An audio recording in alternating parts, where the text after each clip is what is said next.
Assalamualaikum warahmatullahi taala wabarakatuh, dan selamat sejahtera pada ibu bapa murid tahun 1 2022-2023 SK Taman Puteri Wangsa. Pertamanya, marilah kita memanjatkan rasa syukur alhamdulillah kita diberi kesihatan yang baik, khususnya ibu bapa dan murid tahun 1 yang mengikuti taklimat ini. Pertamanya, saya ingin mengucapkan tahniah dan syabas khususnya pada murid tahun 1 yang akan mula bersekolah pada 21 hari bulan 3 2022, itu hari Isnin ini. Tahniah kerana kamu semua diterima untuk meneruskan ataupun memulakan persekolahan di sini.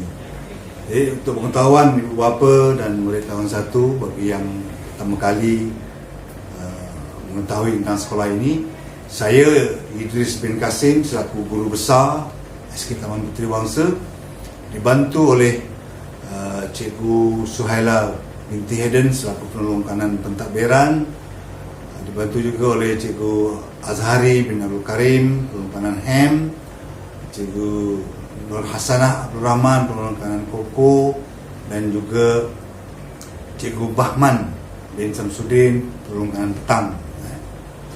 Jadi, mengikut data terkini, murid-murid tahun 1 yang telah mendaftar untuk bersekolah di SK Taman Puteri Wangsa ialah seramai 184 orang.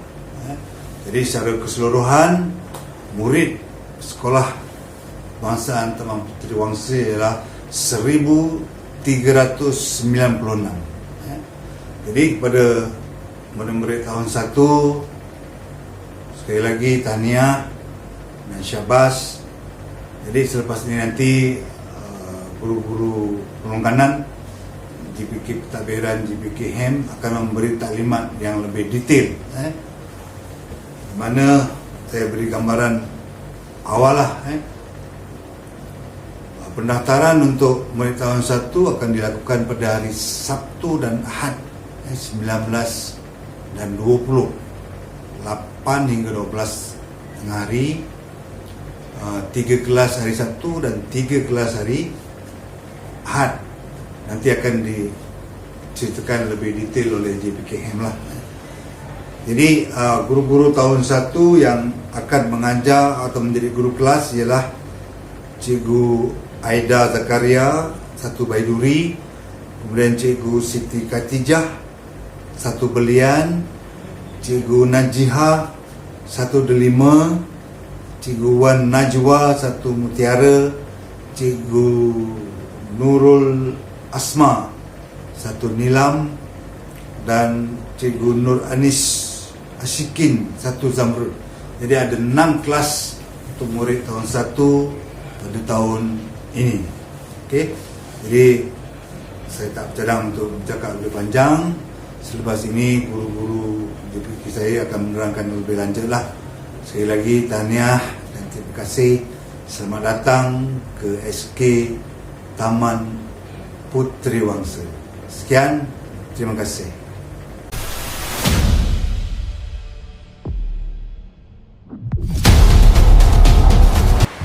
Assalamualaikum dan salam sejahtera. Yang dihormati ibu bapa murid-murid SK Taman Puteri Wangsa, khususnya ibu bapa murid-murid tahun 1 bagi sesi 2022-2023. Saya Cikgu Suhaila binti Hayden, guru penolong kanan pentadbiran SK Taman Puteri Wangsa. Terlebih dahulu, saya ingin mengucapkan selamat datang kepada semua murid tahun 1 sesi 2022-2023. Saya berharap semua murid telah bersedia untuk ke sekolah bagi sesi 2022-2023 pada 21 Mac 2022 nanti. Pada hari ini, saya ingin menerangkan serba sedikit berkenaan dengan kurikulum SK Taman Puteri Wangsa. Saya ingin menerangkan tentang PBD ataupun pentaksiran bilik darjah bagi murid tahun 1. PBD ini ialah pentaksiran bilik darjah. Untuk murid tahun 1, kita menggunakan pendekatan PBD sepenuhnya sebagai pentaksiran terhadap perkembangan pembelajaran murid dan bukan lagi berorientasikan peperiksaan. Bukan sahaja murid tahun 1, malahan murid tahun 2 hingga tahun 6 juga kita melaksanakan pentaksiran bilik darjah. Apakah PBD? PBD ialah berkonsepkan pembelajaran berorientasikan perkembangan murid. Seterusnya, menyemai nilai-nilai murni berbentuk rutin harian. Dan yang ketiga ialah pembangunan dan pembentukan karakter murid.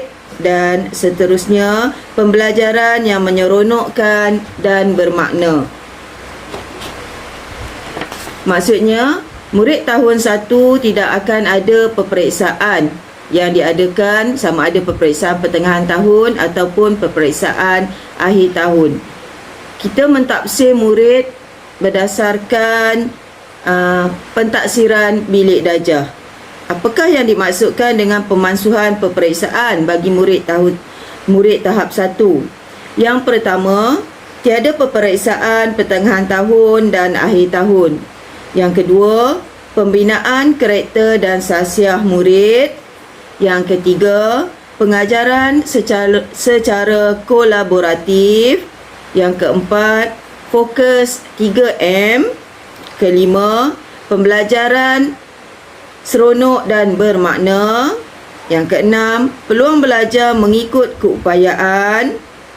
Ketujuh, amalan nilai murni akan diterapkan dalam pembelajaran. Ke-8, penilaian melalui PBD ataupun pentaksiran bilik darjah. Dan yang ke-9, murid bebas tekanan peperiksaan. PBD dilaksanakan berdasarkan Surat Siaran KPM bilangan 14 tahun 2018 pada 19 Disember 2018, iaitu pemasuhan amalan peperiksaan pertengahan dan akhir tahun murid tahap 1, murid tahun 1, tahun 2 dan tahun 3 di Sekolah Rendah Kementerian Pendidikan Malaysia mulai tahun 2019.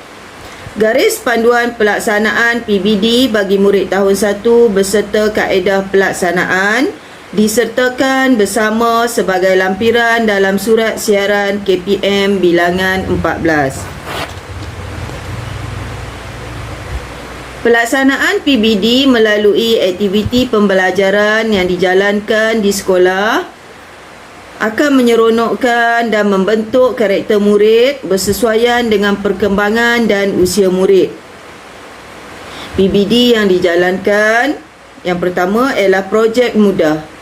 Murid bercerita, kuis, permainan, main peranan dan aktiviti lain yang bersesuaian yang akan dilaksanakan oleh guru-guru di dalam bilik darjah. Contoh aktiviti PBD, projek mudah.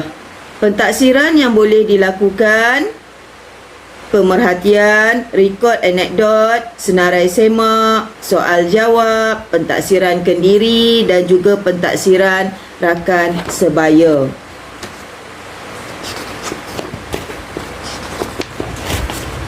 Penyataan tahap penguasaan umum, iaitu dalam pentaksiran bilik darjah kita ada 6 tahap. Tahap 1, tahap 2, tahap 3, tahap 4, tahap 5 dan juga tahap 6. Tahap yang paling bagus sekali ialah tahap 6. Saya terangkan sedikit mengenai tahap penguasaan murid ini. Tahap 1, murid tahu perkara asas atau boleh melakukan kemahiran asas atau memberi respon terhadap perkara yang asas. Ini murid akan mendapat tahap 1. Manakala tahap 2 pula, murid menunjukkan kefahaman dengan menjelaskan sesuatu perkara yang dipelajari dalam bentuk komunikasi. Apabila murid boleh menunjukkan kefahaman dengan menjelaskan sesuatu, murid akan memperoleh tahap 2. Murid akan memperoleh tahap 3 apabila murid menggunakan pengetahuan untuk melaksanakan sesuatu kemahiran pada sesuatu situasi. Tahap 4 pula, murid menggunakan pengetahuan dan melaksanakan sesuatu kemahiran, iaitu mengikut prosedur atau secara analitik dan sistematik. Manakala murid akan menguasai tahap 5 apabila murid dapat menggunakan pengetahuan dan melaksanakan sesuatu kemahiran pada sesuatu situasi baharu dengan mengikut prosedur atau secara sistematik serta tekal dan bersikap positif. Murid akan menguasai tahap 6 apabila seseorang murid berupaya menggunakan pengetahuan dan kemahiran sedia ada untuk digunakan pada situasi baharu secara sistematik, bersikap positif, kreatif dan inovatif dalam penghasilan idea baharu serta boleh dicontohi. Pengukuhan PBD bagi murid tahap 1 menggantikan peperiksaan formal mulai tahun 2019. Okey, untuk makluman semua, maksudnya anak-anak tuan-tuan dan puan-puan akan dinilai dan ditaksir melalui PBD ataupun pentaksiran bilik darjah. Jadi, kita tidak akan adakan lagi peperiksaan pertengahan tahun ataupun akhir tahun untuk menilai kemampuan dan juga keupayaan murid-murid.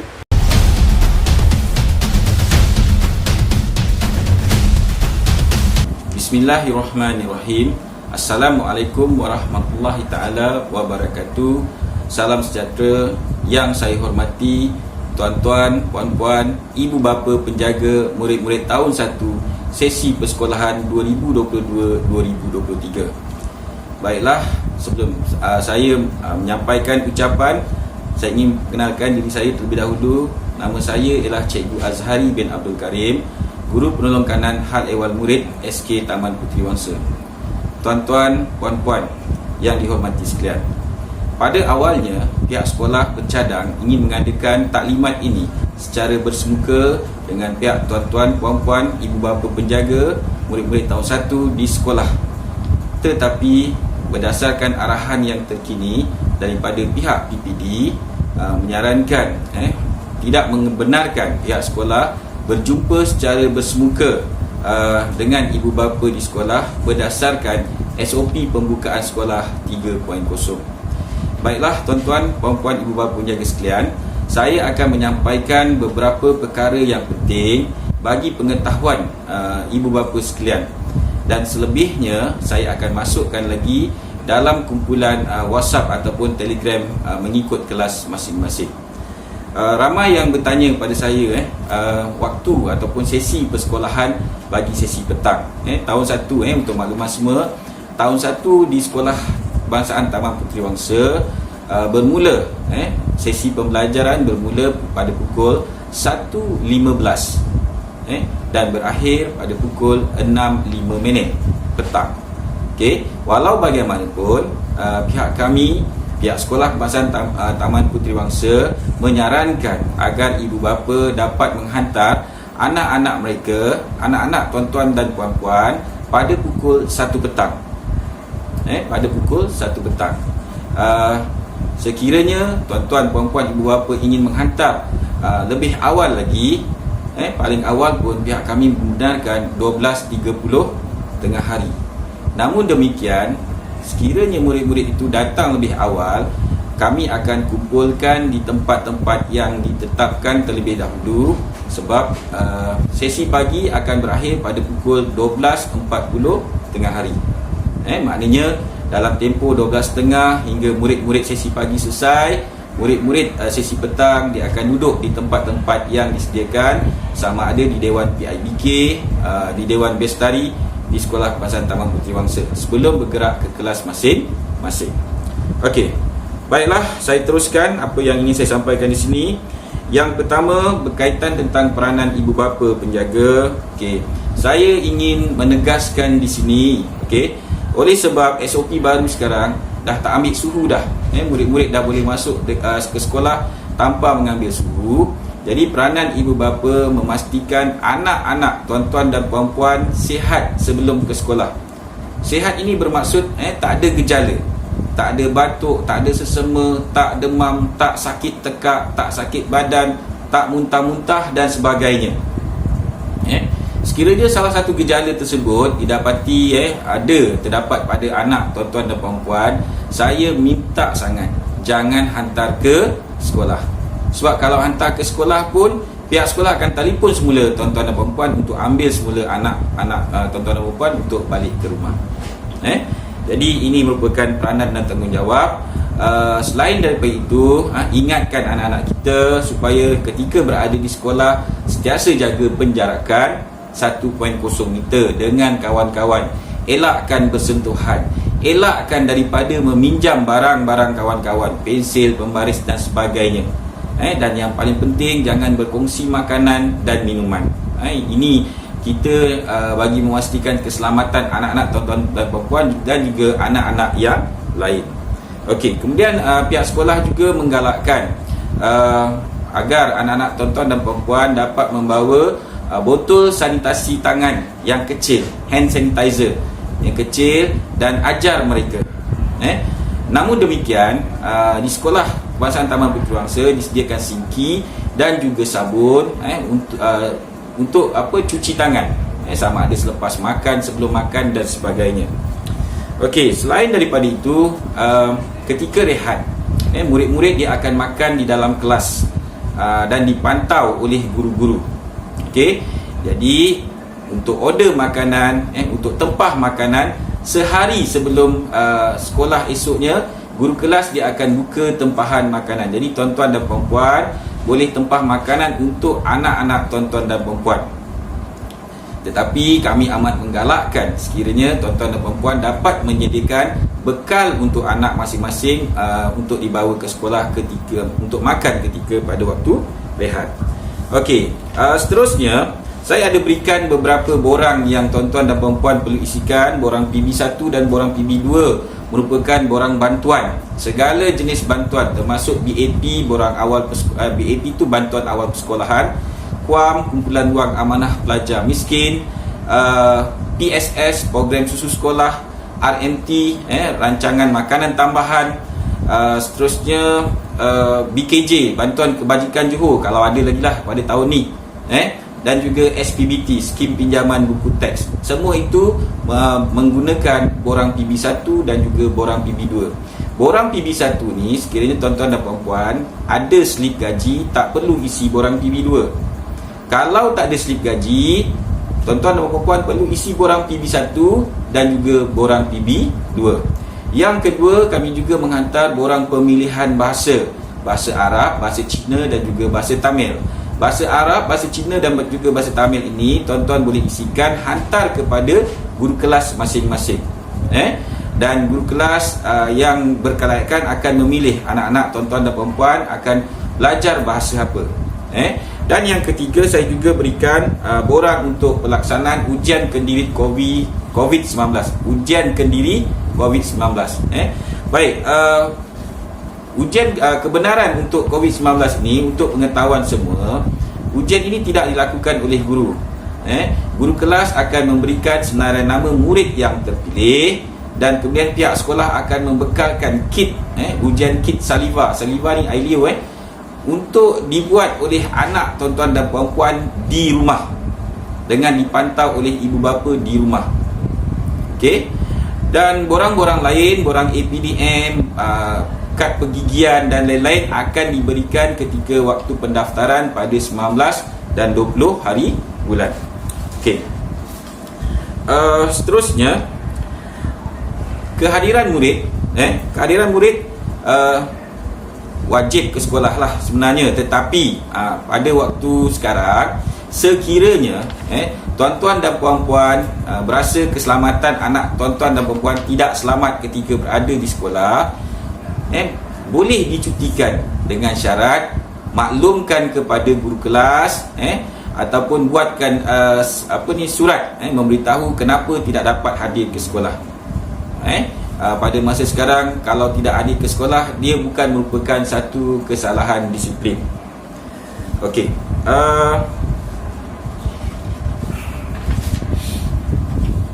Pemakaian pelitup muka adalah wajib ketika di sekolah. Jadi saya minta lah tuan-tuan dan puan-puan beritahu anak-anak sentiasa memakai pelitup muka dengan cara yang betul. Jangan letak di dagu ataupun tidak pakai, terutamanya ketika bercakap dengan kawan-kawan. Baik, untuk pakaian murid, memakai uniform sekolah seperti biasalah, baju putih, seluar biru dan stok hitam dan kasut hitam untuk murid lelaki. Gitu juga dengan murid perempuan, baju kurung putih, tudung putih, kain biru, stokin hitam, kasut hitam untuk murid perempuan Islam, dan murid perempuan bukan Islam memakai pakaian blouse. Betul Okey, baik. Tetapi sekiranya ada masalah ketika penyediaan pakaian tersebut, tuan-tuan dan puan-puan dibenarkan untuk memakaikan pakaian yang sesuai, t-shirt yang sesuai, yang tidak bergambar keterlaluan, seluar yang sesuai, kasut yang sesuai untuk ke sekolah. Tiada masalah. Baik, sebelum saya menutup penerangan saya berkaitan tentang anak tuan-tuan dan puan-puan, satu perkara yang saya minta, iaitu cara tuan-tuan dan puan-puan nak hantar anak masing-masing ke sekolah. Okey, pastikan tuan-tuan dan puan-puan ikut arah sehala. Saya akan berikan peta pergerakan dari lampu isyarat, kemudian sampai tuan-tuan dan puan-puan tidak akan buat dua hala, dia akan jadi satu hala saja. Cuma dalam tempoh seminggu ni, iaitu pada hari Isnin, pada hari Selasa dan juga pada hari Khamis, pihak sekolah akan menyediakan pasukan rela bagi memastikan trafik ataupun lalu lintas itu berjalan dengan lancar. Baiklah tuan-tuan dan puan-puan, ingatan daripada saya, bila di sekolah anak-anak tuan-tuan dan puan-puan, dia pasti akan bercerita macam-macam kepada tuan-tuan dan puan-puan. Dan kalau ada sebarang masalah berkaitan, contohlah dia cerita ada kawan dia pukul dia, ada kawan dia curi duit dia dan sebagainya, ada kawan dia tarik rambut dia, saya minta tuan-tuan dan puan-puan siasat lebih dahulu, tanya pada guru kelas, siasat lebih dulu. Jangan terus, bukan saya maksudnya tak boleh percaya pada anak, tetapi kita kena tanya dulu, tanya keadaan dia macam mana, bincang dengan guru kelas, kalau betul-betul benda tu berlaku, barulah kita seterusnya pihak sekolah akan ambil tindakan. Sebab perkara ni paling banyak berlaku. Saya harap tuan-tuan dan puan-puan pun fahamlah, murid-murid sekolah rendah ni hari ni gaduh, besok berkawan. Jadi jangan jadikan sebagai satu isu yang besar lah. Tapi kalau dah sampai melibatkan kecederaan, sila tanya kepada guru kelas terlebih dahulu. Baiklah, itu saja daripada saya tuan-tuan dan puan-puan. Kita akan berjumpa pada 19 dan 20 hari bulan 19 untuk 3 kelas, bermula daripada pukul 8.30 pagi hingga 12.30 hari, dan iaitu kelas unggul, kelas bestari dan juga kelas dinamik. Manakala untuk 3 kelas pada 20 hari bulan, iaitu kelas harmoni, kelas kreatif dan juga kelas gemilang pada waktu yang sama. Baiklah, saya akhiri dengan Assalamualaikum warahmatullahi taala wabarakatuh. Sekian, terima kasih.